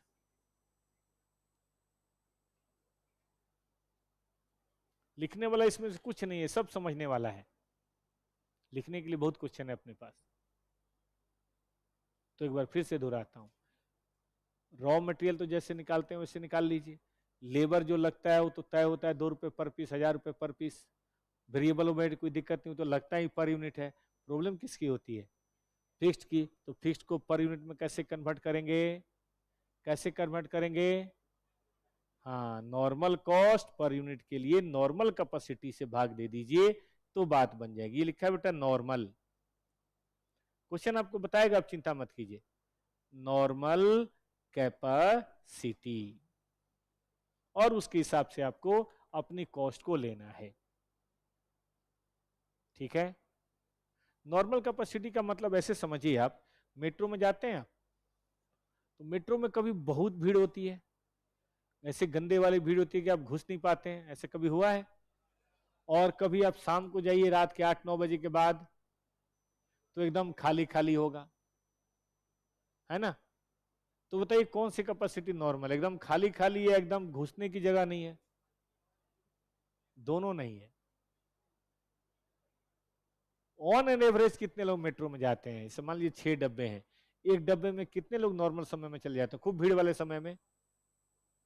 100, 200 मान लें, तो 6 गुने 200 कितना हुआ? 1200 मैक्सिमम हुआ। रात में कभी गए सुनसान में? कितने लोग होते हैं डब्बे में? एक डब्बे में 20 30 10 20। तो सुनो, कभी 1200 कभी 200 मान लेते हैं, तो minimum 200 maximum 1200, on an average 1200 plus 200 divided by 2, 700। Normal capacity 700। Metro भी टिकट का रेट ना तो 1200 को लेके करता है ना 200 को लेके करता है, वो भी 700 को लेके अपना रेट तय करता है। ऐसा तो नहीं खूब भीड़ होती है तो टिकट सस्ता हो जाता है, खूब कम होता है तो टिकट महंगा हो जाता है, ऐसा तो नहीं है। तो हम भी नहीं करेंगे साहब। इसीलिए हमारी कॉस्टिंग की दुनिया में हम हमेशा नॉर्मल कैपेसिटी पे ओवरहेड को रिकवर करते हैं। संडे को कम कर देते हैं, कुछ करते हो अपना, कुछ रियायत है, चलो यार इसी बहाने थोड़ा संडे को घूम लो। वो समझो एक तरह का इंसेंटिव है कि भैया घूमने फिरने अगर जाना हो तो संडे को जाओ, फालतू वाले दिन में जाके भीड़ मत बढ़ाओ। ठीक है कि नहीं? वो इसके लिए होता होगा शायद। ठीक है, तो बेटा उमेश समझ रहे हैं नॉर्मल कैपेसिटी? हमें नॉर्मल कैपेसिटी लेना है, नहीं दे तो जो कैपेसिटी लेना है वही मान लो, कोई दिक्कत नहीं। तो चलिए, अब अगर कोई कहे कि बताइए भाई फिनिश प्रोडक्ट की कॉस्ट कैसे निकालेंगे, तो फिनिश प्रोडक्ट की कॉस्ट शीट कुछ इस तरह से निकलती है। अकाउंट में कॉस्टिंग का मजा लीजिए। कल कॉस्टिंग में अकाउंट पढ़ा रहे थे कि मैनेजमेंट अकाउंटिंग ये होता है, फिनेंशियल अकाउंटिंग ये होता है। आज अकाउंट में हम लोग कॉस्टिंग, ये बात तो मैंने पहले दिन ही बोला था, दोनों दो है ही नहीं, दोनों बेसिकली एक ही है, बस थोड़ा सा स्पेशलाइज नॉलेज है और कुछ नहीं। सबसे पहले तो बेटा हम मटेरियल की कॉस्ट लेंगे, जिसको हम लोग अपनी दुनिया में क्या बोलते हैं।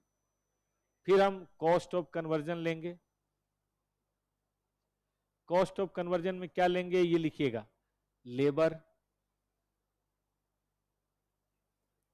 वेरिएबल ओवरहेड, और कौन सा लेंगे? Fixed overhead. फिक्स्ड ओवरहेड कौन सी बेसिस पे? Normal capacity basis. और इस तरह से जो चीज सामने आएगी बोलिए उसे क्या बोलेंगे बेटा? टोटल कॉस्ट पर यूनिट, या टोटल कॉस्ट लिखा है टोटल कॉस्ट भी हो जाएगा, लेकिन टोटल कॉस्ट किसकी? Total cost of finished stock.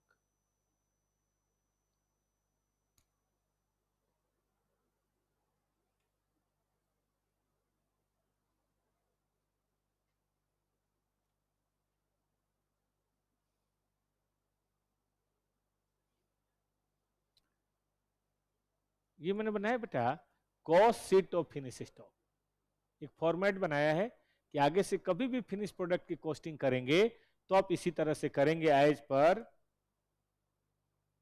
Accounting standard 2, as per AS2।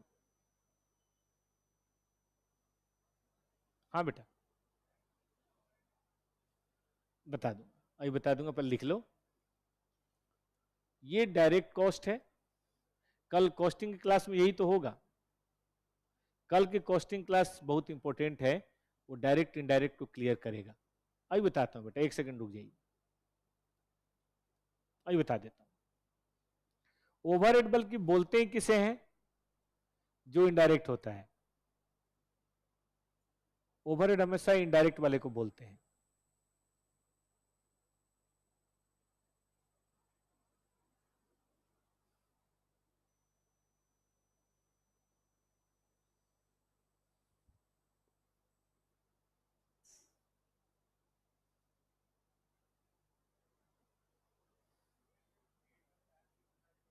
फिर से बोलिए बेटा।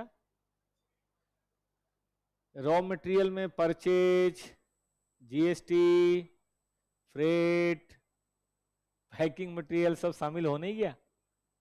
रॉ मटेरियल कॉस्ट में सब शामिल था कि नहीं?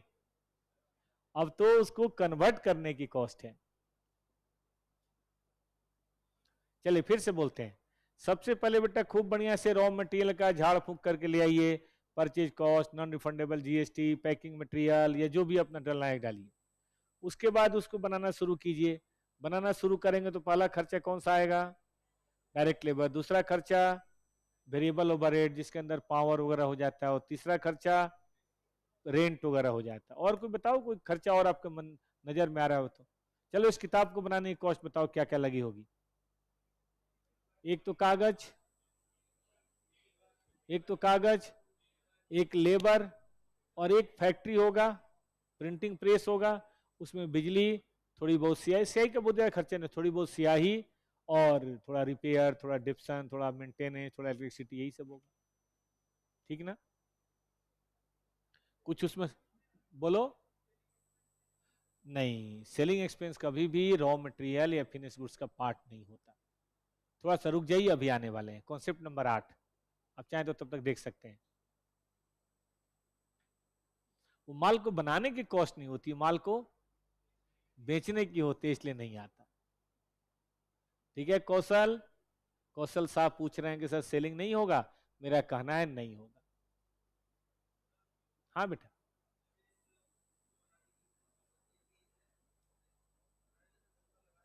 हाँ हाँ हाँ हाँ। नहीं, सेलिंग एक्सपेंस नहीं हो, प्रोडक्शन का कॉस्ट का पार्ट है। हम किसी सामान को बनाने के लिए डिजाइनिंग करवाते हैं और कॉस्ट ऑफ प्रोडक्शन है, बहुत जरूरी है वो। ठीक है ना? सेलिंग एक्सपेंस वो है जब हम प्रचार की बात करते हैं। अच्छा, एक सवाल आया था डायरेक्ट और इनडायरेक्ट। ठीक है, क्या कॉस्ट है डायरेक्ट और क्या कॉस्ट इनडायरेक्ट। कॉस्टिंग की दुनिया में, मैं कॉस्टिंग के हिसाब से बता रहा हूं, ठीक है। कॉस्टिंग की दुनिया कहता है कि कोई भी ऐसा एक्सपेंस जिसको हम किसी प्रोडक्ट के साथ डायरेक्टली रिलेट कर सकते हैं, एक एसरटेन कर सकते हैं, एक्यूमुलेट कर सकते हैं, उसको बोलते हैं डायरेक्ट। जैसे ये किताब बना है, तो किताब को बाइंडिंग करने वाले 10 रुपए लिया है, ये डायरेक्ट है। लेकिन एक प्रिंटिंग प्रेस के ऊपर भी एक वर्कर होगा जो मशीन को बंद करता होगा, चालू करता होगा, पेपर घुसाता होगा। देखो उसका इसमें नहीं आ सकता डायरेक्ट, क्योंकि वो दिन भर में केवल यही किताब नहीं छापेगा, वो तो 10 किताब और छाप देगा, और महीने दिन में पता नहीं कितना किताब छाप देगा। और वो पर यूनिट नहीं लेता, वो महीने की क्या लेता है? सैलरी। 10,000, 20,000, 30,000 सैलरी लेता है। तो चूंकि वो महीने की सैलरी लेता है, इसलिए उसके खर्चे कैसे होंगे? Overhead, indirect. सिक्योरिटी गार्ड, चूंकि वो प्रोडक्शन तो कर ही नहीं रहा, लेकिन फिर भी जरूरी है ताकि माल चोरी ना हो, तो बताइए क्या बोलेंगे उसको? Indirect overhead. मशीन, ओवरहेड, क्योंकि मशीन का खर्चा महीने का या साल का डिप्सन होता है, एक दिन का तो होता नहीं है, एक यूनिट का तो होता नहीं है, तो वो वेरिएबल नहीं होगा, वो ओवरहेड होगा, वो डायरेक्ट नहीं। डायरेक्ट जनरली मजदूरों को मानते हैं। मजदूरों को मान लो एक टी शर्ट का 2 रुपए दे रहे हैं, चाहे 50 रुपए दे रहे हैं, चाहे 200 रुपए दे रहे हैं कोट का, तो बस वही समझ। ठीक है बालक? तो जो खर्चे डायरेक्ट हैं, देखो लेने तो हमें वो भी हैं, और जो इनडायरेक्ट हैं क्या वो नहीं लेने हैं? वो भी लेने। जी बोलिए। देखिए मशीन का महीने का नहीं होता, या महीने का भी तो साल का होता है। अब उस पर हम कभी ये किताब बना रहे हैं, कभी कॉस्टिंग की, कभी टैक्स की, कभी लॉ की, कभी टॉपर छोड़ो टॉपर्स की नहीं बना रहे, किसी और कोचिंग की क्या नहीं बनाता होगा वो? बीजेपी का कोई पॉम्पलेट जाए तो मना कर देगा छापने से, कांग्रेस वाले पहुंच जाए तो मना कर देगा, किसी के शादी के कार्ड पहुंच जाए तो मना कर देगा, किसी की उठावनी फूल का कार्ड पहुंच जाए तो मना कर देगा वो? भाई वो तो मरण का भी छाप देगा, बर्थडे का भी छाप देगा, शादी का भी छाप देगा। कोई मान लो ब्रेकअप का कार्ड बनवाए, वो भी मना नहीं करेगा। वो कहाँ मना करेगा? करेगा तो बताओ, मना करेगा वो? उसका तो काम है। तो बताओ मशीन का डिप्सन टॉपर्स किस किताब पे कैसे लगाओगे? डायरेक्टली बताना मुश्किल है। तो हम इनडायरेक्ट तरीके से इसको बात करते हैं, पूरा चैप्टर पढ़ेंगे दोस्तों, हम लोग ओवरहेड करेंगे ना, मजा काहे परेशान है। धीरे धीरे थोड़ा समय दीजिए बेटा, अकाउंट को कॉस्ट को अपने दिमाग में पकने दीजिए, थोड़ा समय दीजिए। सारा खेल समय देने और नहीं देने का है। समय देंगे तो ऐसी बात बनेगी कि 80-90 लाना भी आपको लगे कम ला रहे हैं, नहीं देंगे तो फिर वही, हे प्रभु शिरडी के साईं बाबा 50 नंबर दिला दे। नहीं समय देंगे तो कहां से होगा? तो टीचर अच्छा बुरा नहीं है बेटा, कोचिंग अच्छा बुरा नहीं है। मेन आप सब कौन से ऐसी कोचिंग है जहां से बच्चे पास नहीं होते, और कौन से ऐसे बच्चे हैं जहां फेल नहीं होते? सब जगह होते हैं। आप समय देते हैं कि नहीं देते हैं, सारा खेल यही है। हमारा तो काम बस आपको इन्वॉल्व करके रखना है।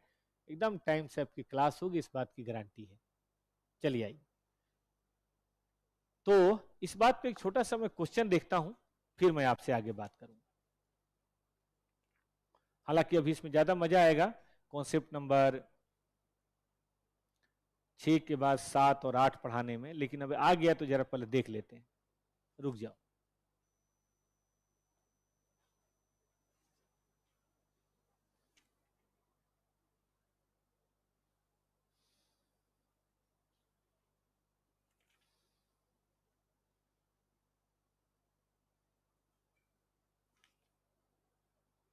कहाँ चला गया?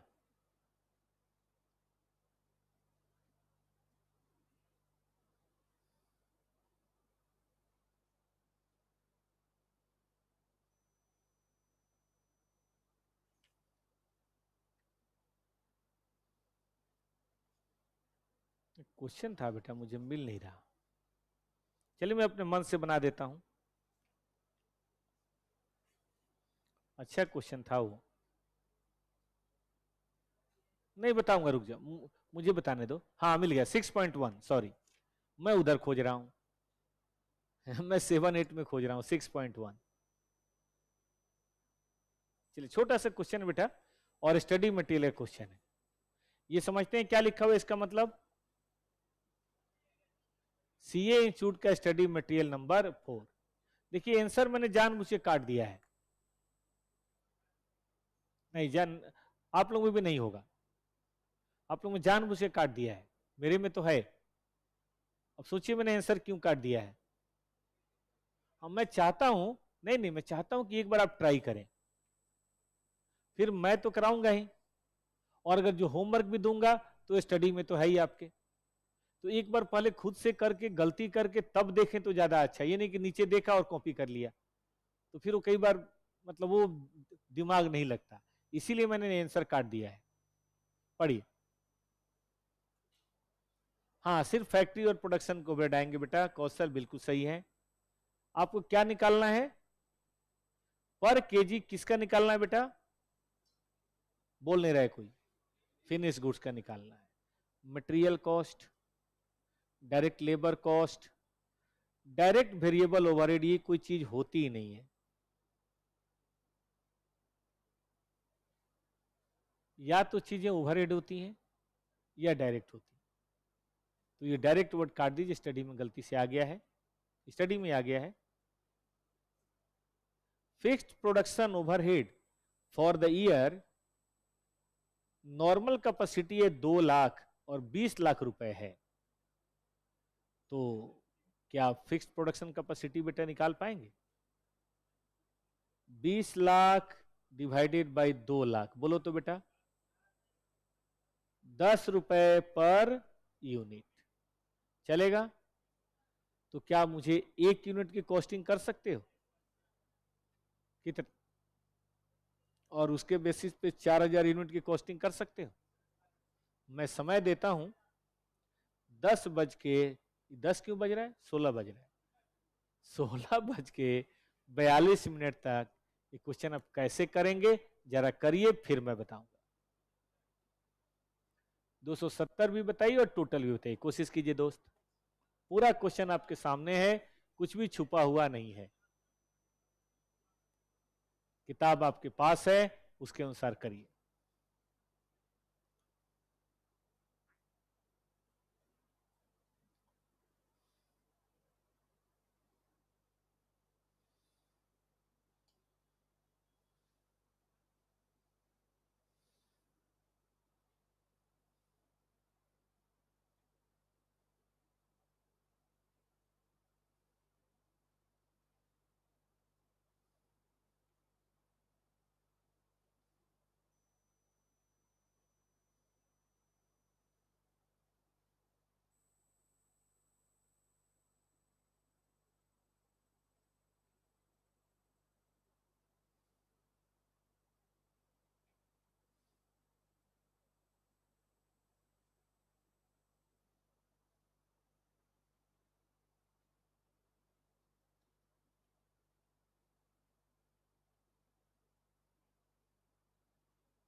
हम बताएं? चलिए, समय तो हो गया। देखिए, इसके जवाब ऐसे नहीं देंगे। हम इसका जवाब देंगे कि H2 क्या कहता है। H2 कहता है दोस्त,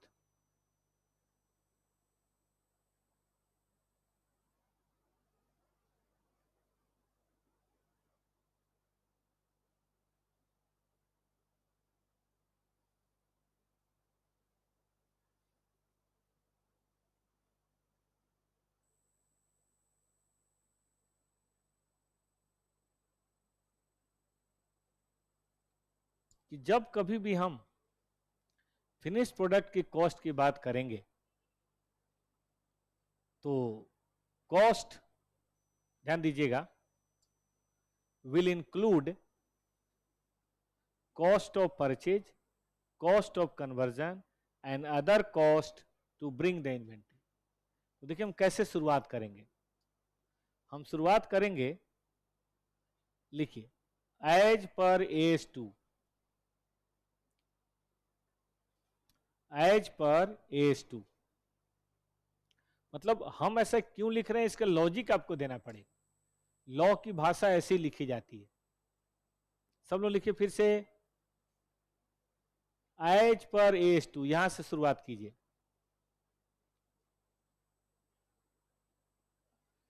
cost of inventory should comprise, हम जिसको मार्क कर रहे हैं ना पूरा लिखना है। ये लिखिए, इसे लिखिए, इसे लिखिए, इसे लिखिए, इसे लिखिए और इसे लिखिए। जितना पीला कलर मैंने करा है आप इस पे लिखिए। केवल आंसर नहीं लिखना है, आंसर कैसे पहुंचा इस पे भी बात करनी है।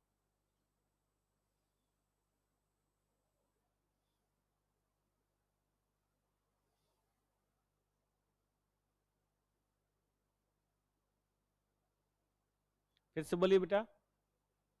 हर क्वेश्चन में नंबर, हर क्वेश्चन में चाहिए कि एक क्वेश्चन में चाहिए?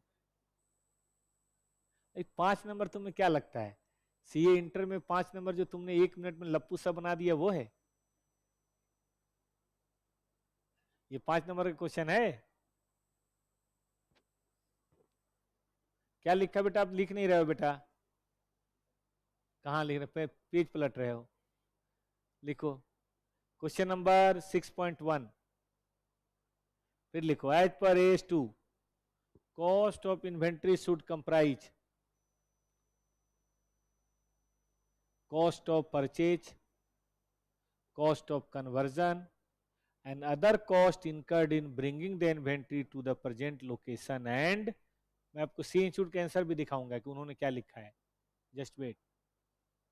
लिख लिया? जितना मार्क किया बस वही लिखना है। क्या कर, नहीं मार्क करने से नहीं होगा ना। कॉपी पर नहीं लिख रहे हो भाई, सब कॉपी पे लिखो। जानते हो दो चीज बेटा है, एक है आंसर जानना, एक है आंसर लिखना। जानना तो जरूरी है ही, समझना तो जरूरी है, लेकिन लिख नहीं पाए तो नंबर नहीं मिलेगा।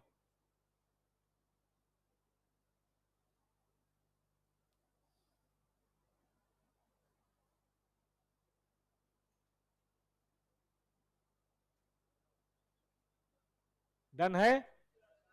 अभी सुनिए, बात खत्म नहीं हुई। अब हम आगे बढ़ेंगे और लिखेंगे para change, cost of conversion includes cost directly related to the unit of production such as factory overhead, sorry such as direct expense,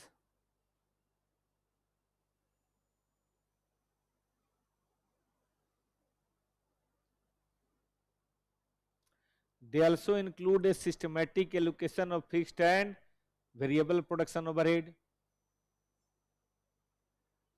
हाँ ये भी, और ये लिखना ही है ना, 3-4 को। अब बेटा बनाएंगे, हटा सकता हूं।